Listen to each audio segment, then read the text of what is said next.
Hello दोस्तों, Nifty के 22,000 के पुट में हमने स्कैल्पिंग ट्रेड प्लान किया है और हमें एंट्री भी मिल चुकी है और हम ऑलमोस्ट टारगेट के पास है क्योंकि ये 1:1। ठीक है, मैं इसको बुक कर दिया मैंने। अब ये हुआ ये है कि 20 सेकंड के अंदर ही अपना जो स्कैल्प ट्रेड था वो कंप्लीट हो चुका है 1:1 का। इसीलिए मैंने इसको टारगेट इतना जल्दी जब मुझे मिल रहा है तो मैंने इसको बुक करना सही समझा है। तो क्यों मैंने स्कैल्पिंग ट्रेड किया है वो भी मैं आपको एक्सप्लेन करूंगा। और मैं आज मार्केट में जो ये इतना बड़ा गैप डाउन ओपन हुआ है उसको कैसे देख रहा हूँ उसको भी मैं एक्सप्लेन करने की कोशिश करने वाला हूँ। ठीक है। अगर हम देखें प्रीमियम के अंदर और स्पॉट के अंदर, तो स्पॉट के अंदर जो मैंने लेवल जो ड्रॉ किया उसको हटा देता हूँ पहले। और मिनिमम जो ये फर्स्ट कैंडल का लो है स्पॉट के अंदर,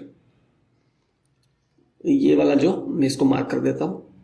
इसका ब्रेकडाउन जब तक नहीं हो जाता तब तक पुट की तरफ भी ट्रेड करना मुश्किल है। और कॉल के अंदर एटलीस्ट जो अभी रिजेक्शन जहां से इनिशियल इंट्राडे हाई डेवलप हो रहा है वहां तक भी मुझे मार्केट को वॉच करना पड़ेगा। ये भी हम कॉल साइड में ऐसे तुरंत ट्रेड भी प्लान नहीं कर सकते हैं क्योंकि इतने बड़े गैप डाउन मार्केट आज जो ओपन हुआ है उसके बाद तो अच्छा सिनेरियो कोई मार्केट में डेवलप होता है क्योंकि मार्केट के जो प्रीमियम जो है उसके जो आईबी होते हैं वो इंक्रीज हो चुके हैं और उसकी वजह से स्ट्राइक प्राइस जो है उसकी प्राइस भी इंक्रीज हो चुकी है। तो अच्छा सिनेरियो मिलता है तब हम जरूर प्लान करेंगे क्योंकि ये ब्रेकडाउन जो ये ब्रेकआउट हुआ है प्रीमियम के हाई का वो भी सस्टेन कर रहा है कि नहीं वो देखना पड़ेगा क्योंकि स्पॉट के अंदर अभी भी काफी प्लेस ओपन है। तो ठीक है, मिलते हैं कोई अच्छा सिनेरियो डेवलप होता है उसके बाद। हेलो दोस्तों, तो निफ्टी में जो हमने पहला स्कैल्प किया था वो उसके बाद अभी टाइम हो रहा है ऑलमोस्ट 12 बजने वाले 11:58 और अभी तक मैंने कोई भी ट्रेड इनिशिएट नहीं किया है। अब यहाँ मैं ट्रेड क्यों इनिशिएट नहीं कर पा रहा हूँ, ऐसा नहीं है कि अपने सेटअप डेवलप नहीं हुए, नहीं, यहाँ पर सेटअप्स है उसके बाद भी मैं ट्रेड को इनिशिएट नहीं कर पा रहा हूँ। क्यों नहीं कर पा रहा हूँ वो भी आपको एक्सप्लेन करूंगा। और उससे पहले मैं एक्सप्लेन कर देता हूँ कि हमने जो आज इनिशियल स्कैल्पिंग किया था 1:1 जिसमें टारगेट भी हमारा अचीव हुआ था वो क्या देख के लिया था। देखो, मेरे प्रॉफिट और लॉस से आपको कुछ ज्यादा बेनिफिट नहीं होगा लेकिन जो यहाँ मैं लर्निंग देने की कोशिश करता हूँ उस लर्निंग से आप सीख सकते हो और अपनी ट्रेडिंग स्किल जो है उसको इंप्रूव कर सकते हो। तो ठीक है, यहाँ पर जो अपना स्कैल्पिंग हुआ था पहले मैं मार्केट कैसे ओपन हुआ था उसको दिखा देता हूँ। Market strong gap down open हुआ है आज। कितने पॉइंट यहाँ से आप मेजर करते हो तो ऑलमोस्ट अपने जो है 1200 पॉइंट के आसपास 5% के आसपास निफ्टी जो है गैप डाउन ओपन हुआ है। और ये gap down normal gap down नहीं है, ये न्यूज बेस्ड जो यूएसए का टैरिफ इंक्रीज हुआ है सारी कंट्री पे उसको देखते हुए यूएसए मार्केट क्रैश हुआ था और उसके बाद अपना इंडियन मार्केट जो है आज इतना बड़ा गैप डाउन ओपन हुआ है। ठीक है, लेकिन हमें रीजन से कोई मतलब नहीं है। गैप डाउन ओपन होने के बाद स्ट्रॉन्ग बाइंग आती है मार्केट में अंदर। एक ही कैंडल के अंदर मार्केट कितना रिकवर करता है देखोगे आप तो 300 पॉइंट, और उस कैंडल का भी मार्केट क्या करता है कंटिन्यूएशन दे देता है, उसका भी ब्रेकआउट देता है। अब आप ये जब कंटिन्यूएशन इसका ब्रेकआउट मिलता है तो कॉल का प्रीमियम में भी ब्रेकआउट मिलना चाहिए। लेकिन आपको मैं जो लर्निंग दूंगा अभी ये बहुत ज्यादा इंपॉर्टेंट है कि मैंने यहाँ पर कॉल साइड के साथ में एंट्री क्यों नहीं किए और मैंने पुट साइड में स्कैल्पिंग क्यों प्लान किया है। तो पहले मैं आपको यहाँ पर ये जो अपना ट्रेड था स्कैल्पिंग का इसके ब्रेकडाउन पे मैंने ट्रेड लिया था और इसी कैंडल का मेरा स्टॉप लॉस था और 1:1 जो था वो मेरा टारगेट था। और इसी 20 से 25 सेकंड में अपना जो है मैं ऑर्डर भी दिखाऊंगा आपको, 20 से 25 सेकंड में अपना टारगेट अचीव हो चुका है। अब मैंने यहाँ पर बड़ा टारगेट क्यों नहीं लिया वो भी बताऊंगा और स्कैल्पिंग क्यों प्लान किया। सबसे पहले मैं 22,000 का जो कॉल का प्रीमियम है उसका चार्ट ओपन करूंगा, उससे आपको ये पता चलेगा कि मैं कॉल साइड में एंट्री क्यों प्लान नहीं कर रहा हूँ और पुट साइड में क्यों कर रहा हूँ। तो ठीक है, यहाँ पर मैंने 22,000 का पहले कॉल का प्रीमियम जो है वो ओपन करता हूं मैं। अब देखो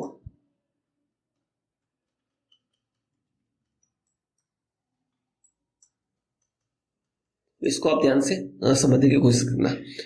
इस कैंडल जो इतनी बुलिश कैंडल हुई है, स्ट्रॉन्ग कैंडल मारो वो जो स्ट्रॉन्ग कैंडल डेवलप हुई है बिग बार, लेकिन इस कैंडल के अंदर आप देखोगे तो मार्केट ओपन होता है यहाँ से 311 पे और मूव करता है कहां तक 276 पॉइंट प्रीमियम के अंदर 587 तक और वहां से स्ट्रॉन्ग वापस रिजेक्शन ले लेता है और क्लोज होता है 479 पे।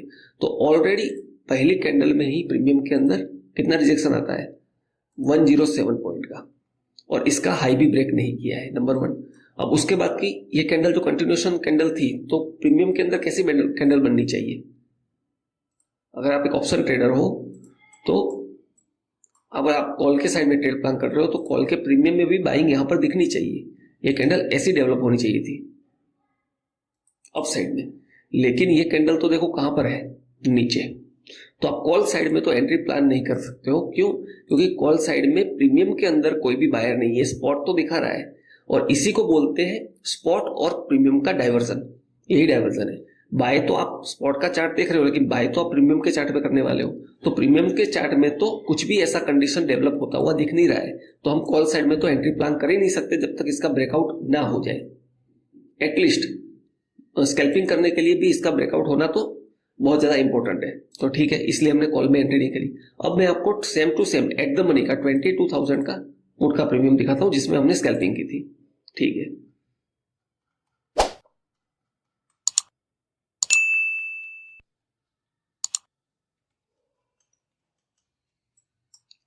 इनिशियली जब मार्केट ओपन हुआ तब ये कैंडल पूरी डोजी कैंडल थी।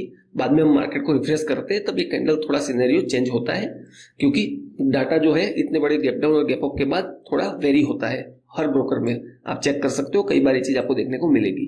जब आप इसको रिफ्रेश करोगे तब ये कैंडल जो है ओरिजिनल कैंडल डेवलप होती है आपके सामने। ठीक है, अब ये प्रीमियम ओपन हुआ है 3 से 4 रुपये से, और ओपन हुआ है कितना, मूव कर चुका है यहां से कि अब प्रीमियम जो है आप देखोगे तो ऑलमोस्ट 336 जो है प्रीमियम मूव कर चुका है। अब इसको कॉल साइड में हमने जब ऑब्जर्व किया तो इसी क्लोजिंग से हमने यहां पर 265 पे यहां एंट्री हुई हमारी, और इसी कैंडल का हमारा स्टॉप लॉस था। अब आप स्टॉप लॉस को ऑब्जर्व करोगे तो स्टॉप लॉस कितना है, नॉर्मली आप देखोगे तो कितना कम स्टॉप लॉस रहता है, और यहाँ पर 34 पॉइंट का स्टॉप लॉस है।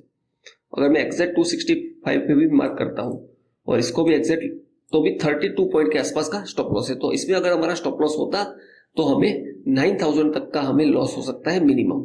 तो इसीलिए स्टॉप लॉस बड़ा होने की वजह से मैंने यहाँ पर 1:1 प्लान किया था, और 25 पॉइंट हम इसमें बुक कर पाए। 291 पे हमारी एग्जिट हुई है। मैं ऑर्डर विंडो भी यहाँ पर शो कर दूंगा आपको।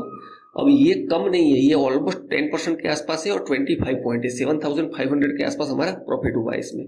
तो ठीक है, अब ये इसलिए कर रहा हूं मैं स्कैल्पिंग प्लान। यहाँ से और भी हम बड़े ट्रेड ले सकते हैं, लेकिन क्यों नहीं, क्योंकि आज मार्केट जब इतना गैप डाउन ओपन हुआ है तो मार्केट के प्रीमियम जो स्ट्राइक प्राइस के प्रीमियम होते हैं उसकी आईवी आप अगर ऑब्जर्व करते हो, इंप्लाइड वॉलेटिलिटी, तो वो बहुत ज्यादा इंक्रीज हो चुकी है।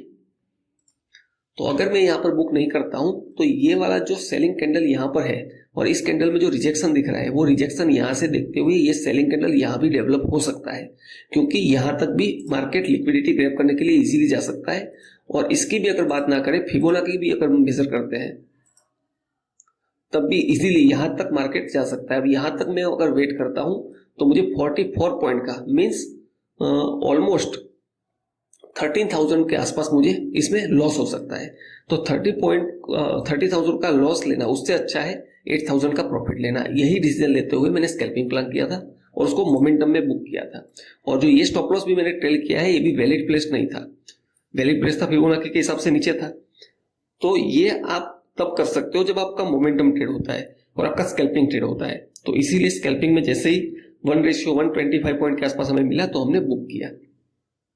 अब आगे आज मैं जो ट्रेड क्यों प्लान नहीं कर रहा हूं वो एक्सप्लेन करता हूं आपको।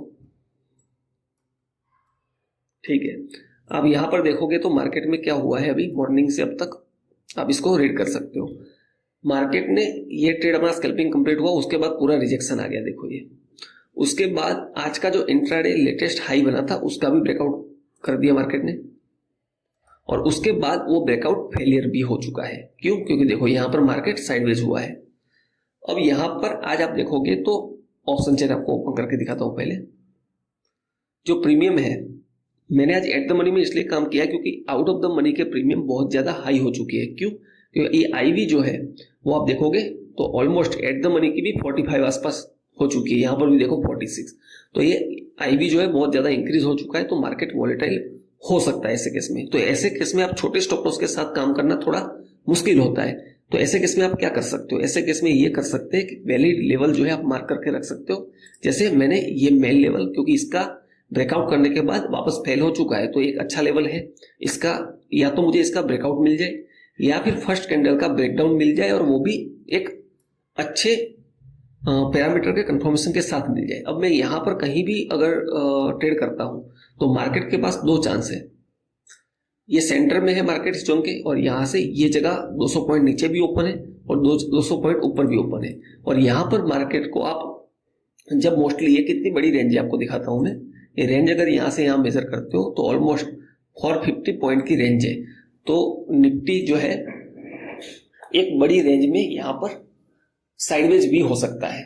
या तो मार्केट अप साइड में जाएगा या डाउन साइड में या फिर साइडवेज, और साइडवेज होने के चांसेस बहुत ज़्यादा होते हैं जब ऐसी कंडीशन डेवलप होती है। तब ये भी चांस है कि यहाँ से और डाउन की तरफ भी मार्केट फ्लो कर जाए। लेकिन बेस्ट ये है कि जब आपके प्रीमियम इतने हाई है, जब आईवी जब बढ़ जाता है, ये आईवी आप 46 आसपास देख रहे हो, तो नॉर्मल जो अपने प्रीमियम है आप देखोगे एट द मनी के 321 है। अब मैं out of the money minimum काम करता हूं, तो आप देखोगे तो 415 का प्रीमियम चल रहा है यहाँ पर। और यहाँ पर पुट साइड में भी अगर आप देखते हो तो पुट साइड में भी out of the in the money के प्रीमियम जो है वो ऑलमोस्ट 376 379 मतलब 380 के आसपास चल रहे हैं। तो ऑलरेडी प्रीमियम जो है वो इंक्रीज हो चुके हैं। तो बेस्ट ये है ऐसी कंडीशन में कि ट्रेड अवॉइड किया जाए। तो ठीक है, जब इसका मैं वेट क्या करूंगा अच्छे ट्रेड के लिए, या तो मुझे एक अच्छा ब्रेकआउट या अच्छा ब्रेकडाउन मिल जाए, या फिर अपना जो आईवी है वो थोड़ा कूल डाउन हो जाए, और उसके बाद जब प्रीमियम नॉर्मल होंगे तब हम अपने जो आगे के ट्रेड है वो प्लान करेंगे, या तो हम कल प्लान करेंगे। मोस्टली मैं आज तो ट्रेड अवॉइड करने वाला हूँ, बहुत ज्यादा अच्छा सेटअप नहीं मिल जाता है तब तक, या फिर मैं कल ट्रेड करूंगा। कल भी मैं आईवी को क्लोजली वॉच करूंगा, उसके बाद यहाँ पर ट्रेड प्लान करूंगा। तो ठीक है, मिलते हैं नेक्स्ट वीडियो में एक नई लर्निंग के साथ। होप आपको इससे भी कुछ अच्छा नॉलेज मिला होगा आईवी के बारे में, और जो हमने स्कैल्पिंग क्या सोच के प्लान किया था उसके बारे में।